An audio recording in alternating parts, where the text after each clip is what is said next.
我叫陳浩文啦，係2019年入到觀工嘅。咁我自身比較中意嘅科目就係理科啦，比較中意讀化學、生物嗰啲。咁至於成績方面，我認為讀化學或者讀呢啲理科嘅話，只要肯操咧，我覺得對成績嘅提升咧，其實幫助係比文科我覺得係高好多嘅。所以基本上我會花好多時間去操 past paper 啦，自己都有買嗰啲練習啊，例如嗰啲生物88嗰啲自己去做嘅。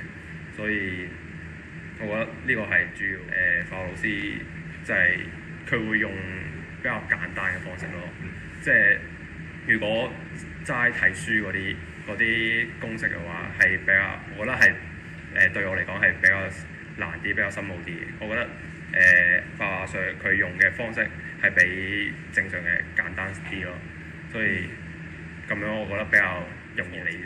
我覺得就係以前嘅基礎冇打好咯。如果升到中學，跟住有好多課程都冇跟上，我係後來先開始有認真去補翻啲進度，先慢慢跟得上咯。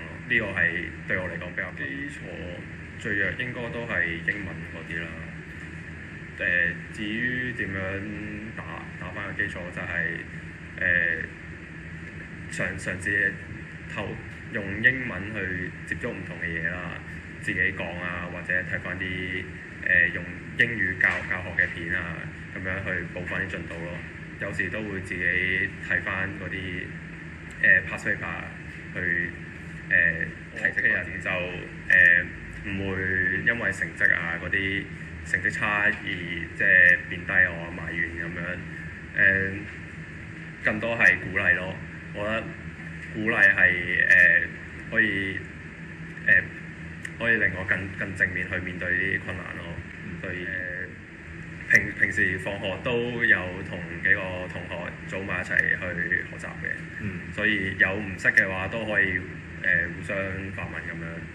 所以係有呢個良性嘅學習。我係陳浩文，係觀工嘅一份子，見證住觀工同學保持積極正面嘅心態，突破自己，成就高峰。